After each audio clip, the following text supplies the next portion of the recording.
Elle est morte dans un silence total. Pas un dernier soupir, pas un gémissement, pas une prière.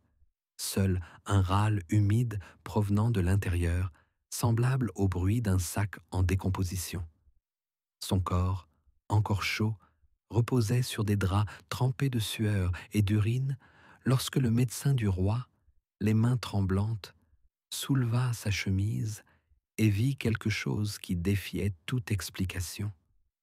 Ce qu'ils découvrirent à l'intérieur du corps de la Vierge morte changea le cours du conseil, reporta le couronnement et entra à jamais dans les archives royales sous la mention « à ne jamais divulguer de son vivant ». La reine Marguerite, 27e souveraine des terres occidentales, commença le dernier mois de sa vie en août 1587. Avant cela, elle ne quittait presque jamais ses appartements de la forteresse de Saint-Oval, prétextant une mauvaise santé et une faiblesse cardiaque. Elle passa ses dernières années recluse, entourée de pages et de religieuses, vivant entre bougies, parchemins et confessions. Le peuple la considérait comme une sainte, la mère immaculée sur le trône. Mais les notes d'un scribe personnel, retrouvées dans la bibliothèque 3 décennies plus tard, racontent une autre histoire. Les cheveux de Sa Majesté tombent partout. La peau de ses cuisses est couverte de plaies purulentes. Elle reste silencieuse, mais je vois qu'elle écoute quelque chose derrière les murs. Il n'y a pas de voix, mais son regard est plein d'horreur. Elle ne dort pas. Parfois, on dirait qu'elle meurt à petit feu de l'intérieur. Les premiers signes inquiétants de la maladie sont apparus au printemps de la même année. La servante Agathe a déclaré sous serment avoir trouvé des caillots de sang noir dans la salle d'eau et que les draps étaient tachés d'une substance indéfinissable qui sentait la viande avariée. Le pharmacien de la cour, Arnaud de Rachel, ordonna de broyer les entrailles d'une grenouille et de les mélanger à du vinaigre pour apaiser la douleur, mais cela ne fit qu'aggraver l'état de la reine. Elle était prise de fièvre, se débattait dans son lit, mordait le bord de son oreiller et, au matin, était couverte de taches ressemblant à des brûlures. Conformément au protocole médical de l'époque, elle subit 3 saignées, 2 verres de sang prélevés dans le bras gauche et une tasse dans la région de l'aine. L'assistant du médecin écrivit « Le sang est épais, presque noir, avec une odeur nauséabonde. » Après la 2e saignée, des écoulements apparurent dans les voies génitales. Nous ne savions que penser, car Sa Majesté est vierge. L'accès au corps a été restreint.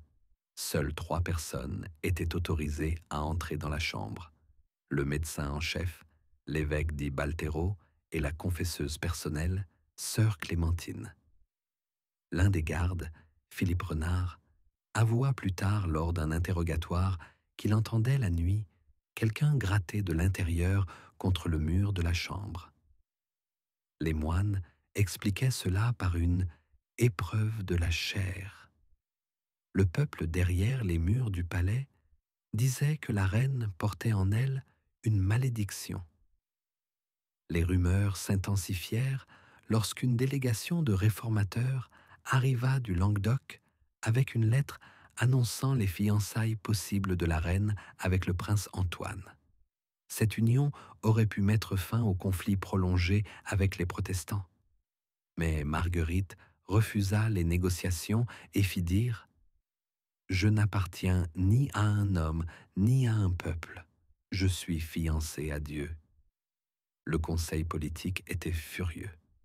Le duc de Salé, l'un des nobles les plus influents, déclara lors d'une audience secrète « Si elle est incapable de donner un héritier, qu'elle meure au moins dans la dignité.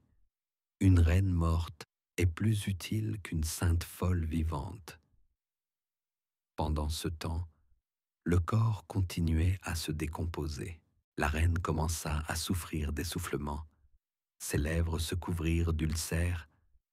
Son urine prit une odeur âcre de pourriture et une tumeur dure de la taille d'un poing d'enfant se forma dans son aine. Personne n'osait prononcer le mot cancer, car on considérait qu'il s'agissait d'une punition pour les péchés de la chair. On lui donnait de l'opium à boire et on lui frottait les entrailles avec de l'huile d'ail mélangée à du miel et du vermillon. La nuit, elle appelait par leur nom les courtisans décédés et, un jour, elle ordonna de dégager une niche dans le mur, affirmant qu'une créature qui allait prendre son âme s'y cachait. Une semaine plus tard, les serviteurs commencèrent à mourir.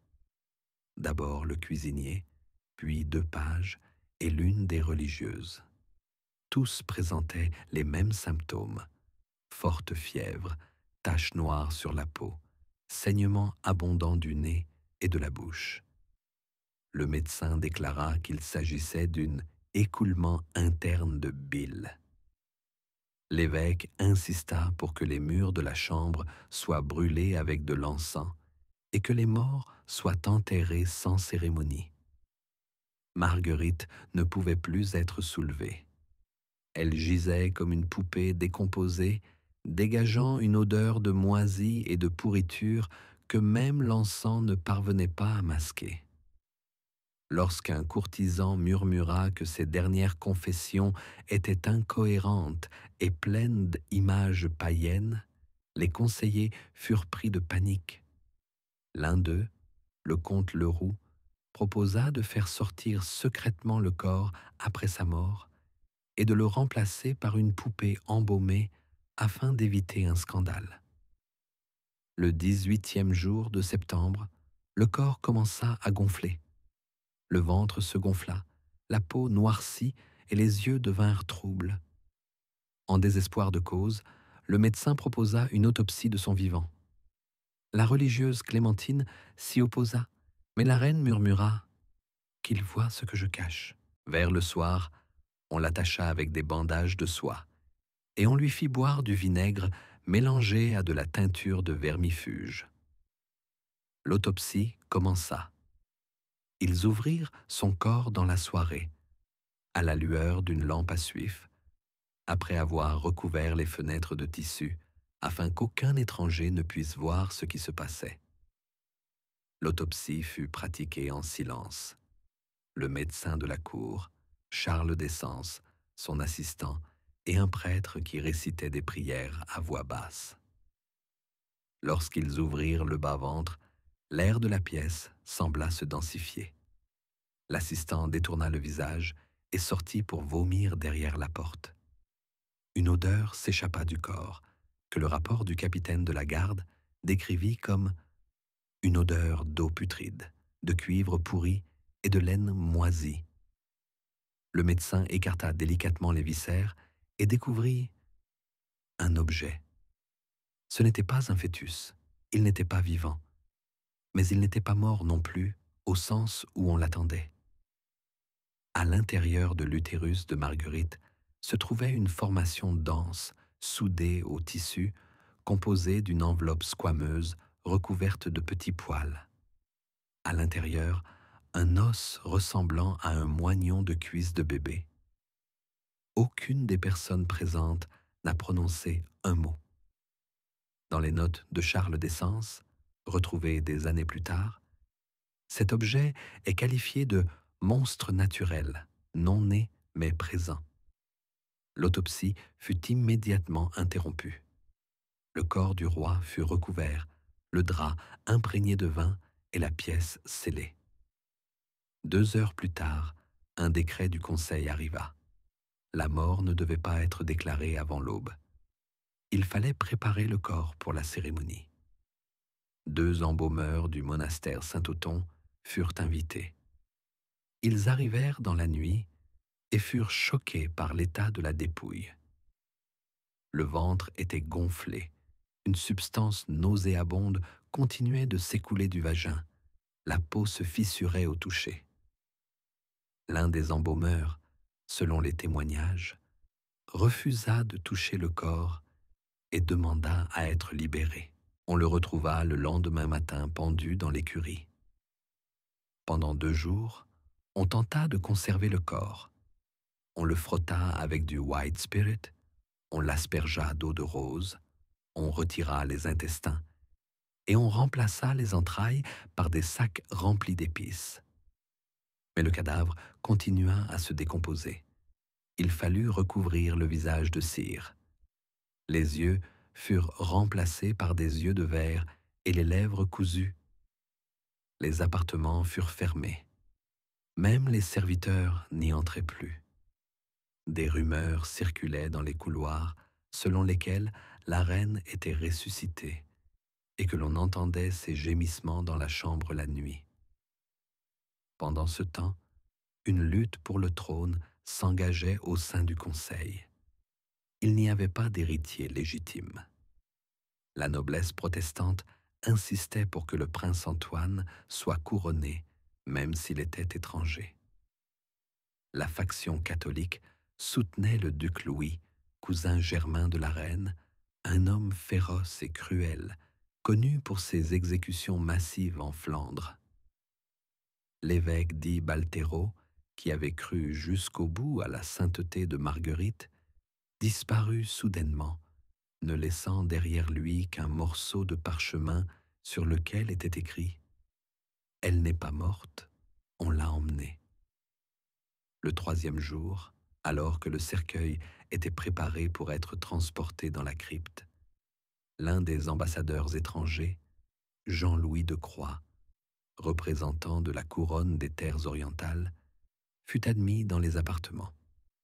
Dans une lettre conservée dans les archives diplomatiques, il écrivit « Je n'ai vu qu'une enveloppe. Ce n'était pas une femme. C'était la souffrance emprisonnée dans un masque de cire. Ce que nous avons enterré n'avait rien de la dignité d'une reine, ni physiquement, ni spirituellement. C'était la peur soigneusement enveloppée dans des tissus et des parfums. Les funérailles se déroulèrent dans un silence total. Pas de cloche, pas de procession populaire.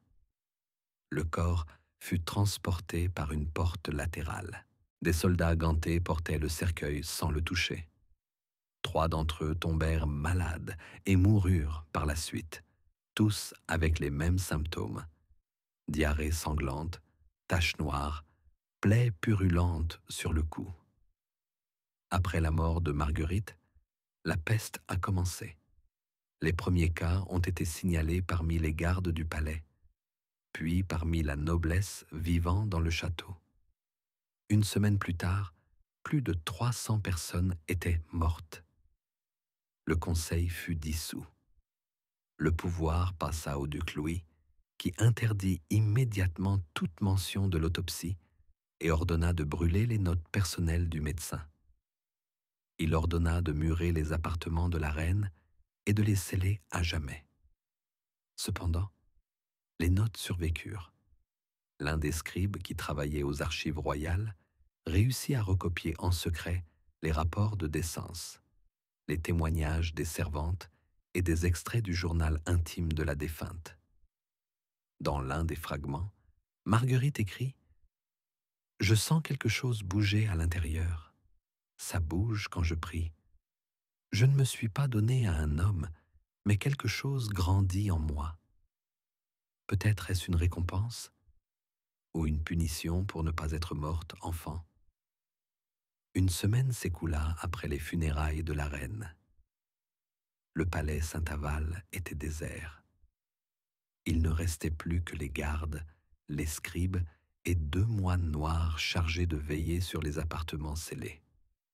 Tous les meubles de la chambre de Marguerite avaient été brûlés dans la cour arrière et les planchers avaient été décapés à la soude jusqu'à la pierre. L'odeur, cependant, persistait. Sous la porte dont l'entrée avait été murée, émanait une odeur à peine perceptible mais persistante. Un mélange de pourriture de souris, de fruits pourris et de quelque chose qui ressemblait à du sang séché. Les serviteurs évitaient l'aile ouest. Certains refusaient même de manger si leur repas venait de cette partie du château. La nuit, des bruits indistincts se faisaient entendre au-dessus de l'aile. Des grincements, des frottements à peine audibles, comme si une patte griffue essayait de se frayer un chemin vers l'extérieur. Le moine Guillaume, envoyé pour bénir les murs, refusa d'entrer, déclarant que le diable à l'intérieur n'était pas encore rassasié. Sur fond de ces rumeurs, le duc Louis, qui portait désormais le titre de vice-roi, concentra ses efforts sur l'élimination de toutes les traces du dernier mois de la vie de la reine. Des soldats furent envoyés aux archives. L'entrée fut verrouillée, les coffres scellés avec du plomb. Tous les médecins qui avaient eu accès au corps furent renvoyés et assignés à résidence. L'un d'eux, le vieux Pierre Roch, fut retrouvé pendu à la chaîne du puits, sans lettre ni testament. Pendant ce temps, la maladie se propageait dans les rues de la capitale. Les gens mouraient rapidement. D'abord la fièvre, puis une éruption cutanée, puis des vomissements sanglants. La médecine était impuissante. On utilisait des sangsues, on enduisait les malades de térébenthine et de sel, on leur versait de la cendre dans les oreilles. Le désespoir engendrait la superstition. Les femmes portant des taches de naissance ont commencé à être accusées de transmettre la peste de Marguerite. Une veuve, dont le visage était défiguré par la lèpre, a été noyée dans un tonneau de vinaigre sous les cris « Elle aussi a quelque chose à l'intérieur ». Des messes de requiem étaient célébrées dans les églises, mais même les prêtres ont commencé à fuir.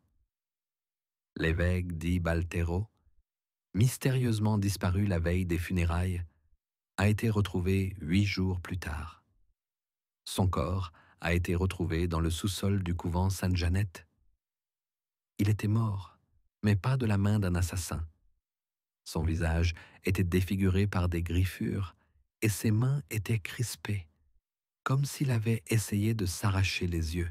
Sur le mur à côté, quelqu'un avait écrit au charbon « Je l'ai vue sans chair, elle n'est pas seule ».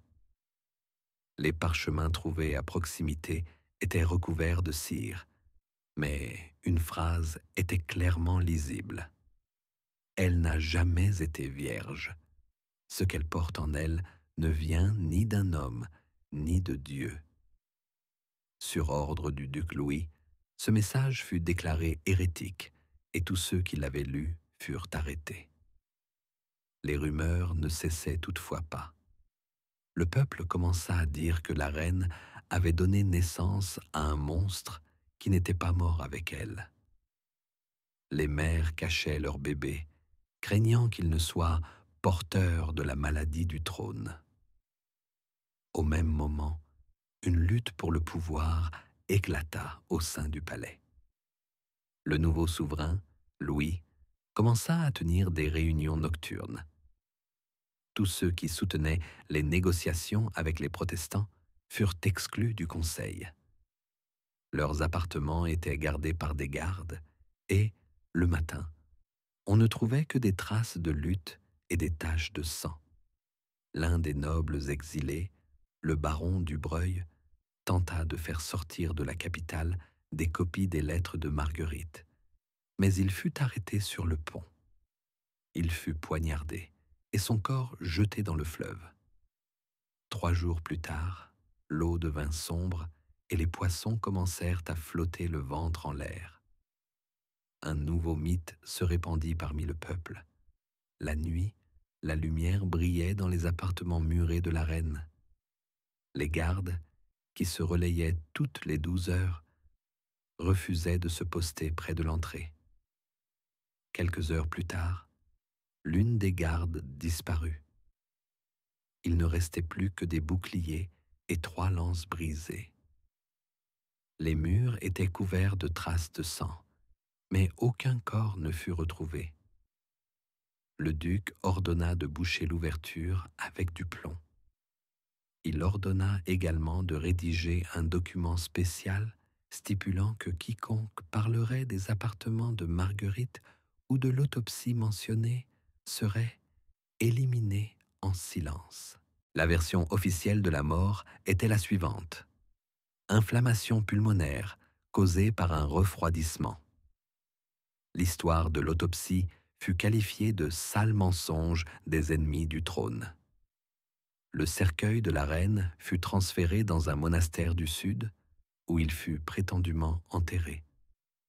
Mais on apprit bientôt que le corps dans le cercueil avait été remplacé. Les moines ont ouvert le couvercle lors de la préparation de la crypte et n'ont trouvé que des sacs d'épices, une chemise royale froissée et une tête grossièrement sculptée dans de la cire. Des années plus tard, le scribe Jérôme de Lambert a écrit: « J'ai tenu entre mes mains le décret ordonnant le remplacement du corps. Il était signé par le duc Louis. Le sceau était authentique. Mais pourquoi a-t-il fait cela? Craignait-il que le corps se relève? Ou n'était-il pas là depuis le début? » De nouvelles règles furent établies à la hâte. Toutes les images de la reine furent retirées.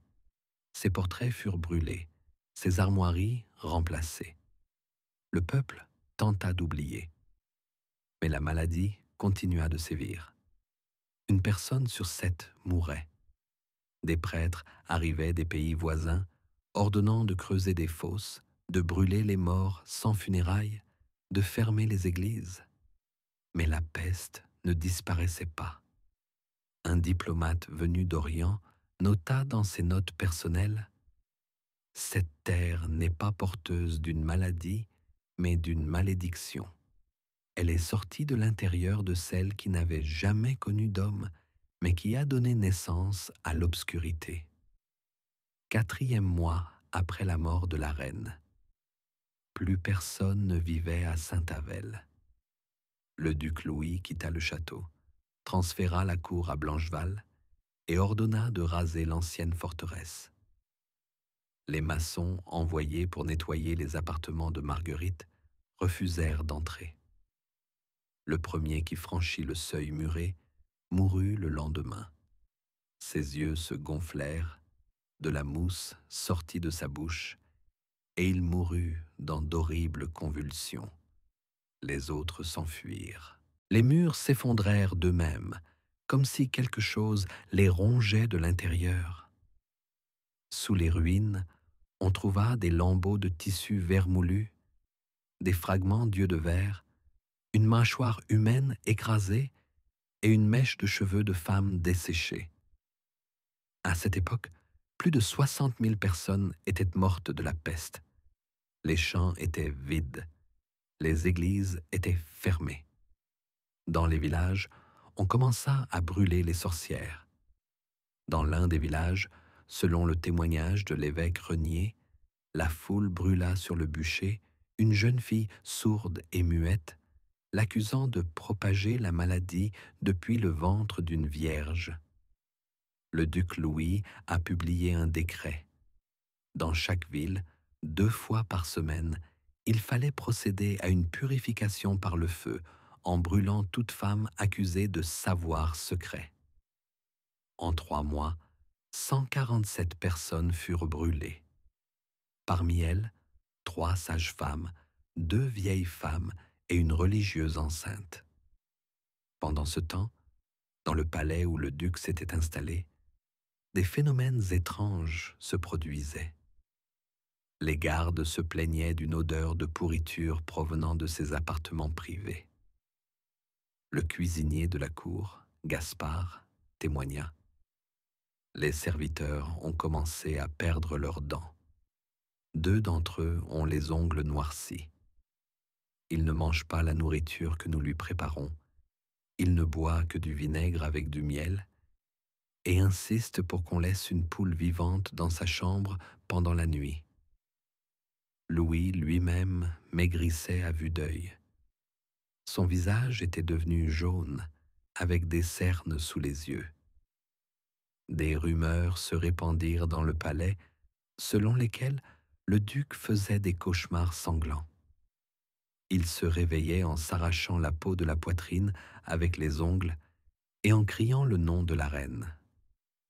Lors d'un conseil matinal, il murmura un jour « Elle est en moi. Je l'entends parler à travers mon ventre. » Après cela, il interdit à quiconque de le regarder dans les yeux et ordonna que toutes les femmes de la cour soient rasées et vêtues de noir. Un mois plus tard, Louis disparut. Son corps fut retrouvé dans la salle du conseil. Il était nu, mutilé, couvert de profondes entailles. Son ventre était ouvert, sa propre main sortait de son corps. Il avait essayé d'extraire quelque chose. Sur le mur, les mots « Maintenant, elle est dehors » avaient été écrits avec du sang. L'endroit fut rapidement béni et toutes les personnes présentes lors de l'autopsie furent ensuite envoyées dans des monastères isolés. La mort du duc entraîna l'effondrement du pouvoir. L'autorité centrale disparut. Des révoltes éclatèrent. Les villes proclamèrent leur indépendance. La noblesse organisa ses propres tribunaux. Les archives furent brûlées les unes après les autres, les trésoreries incendiées, les monastères pillés. Les paysans ne croyaient plus ni en Dieu ni en la monarchie. L'anarchie régnait sur les ruines de l'ancien ordre. Le dernier document officiel lié à Marguerite fut une lettre du légat papal envoyée à Rome. La reine, qui avait conservé sa virginité, était maudite de l'intérieur. Elle n'avait pas été conçue par un homme ni par le péché, mais par une grande terreur née hors de la chair. Nous n'avons pas le droit de l'expliquer. Nous avons seulement le droit de nous taire. Après cela, toute mention d'elle disparut. Son nom fut rayé des listes royales. Son image fut interdite. Les moines qui rédigeaient les chroniques reçurent l'ordre de ne même pas mentionner celle qui n'était pas morte, mais qui était partie dans le monde. Le seul qui osa écrire la vérité fut l'ancien scribe Jérôme de Lambert. Ses écrits, cachés dans des tubes d'argile sous les ruines de l'abbaye, furent retrouvés des siècles plus tard. Il en ressort que l'autopsie révéla que la reine vierge ne portait pas seulement un étrange embryon en son sein. Derrière l'utérus, au fond de la cavité, se trouvait une excroissance dense, entourée d'un réseau de vaisseaux sanguins, pulsants et saignants. Elle était soudée à la colonne vertébrale et aux organes internes. Lors de la tentative de l'extraire du corps, une hémorragie massive s'est produite. Au toucher, elle était chaude et semblait vivante. Il fut impossible de l'extraire. Cette découverte changea la perception de la nature de sa mort. Certains y virent la preuve que la reine était possédée, d'autres un signe de conception surnaturelle, d'autres encore une mystification politique, un échange de corps et une déformation des faits.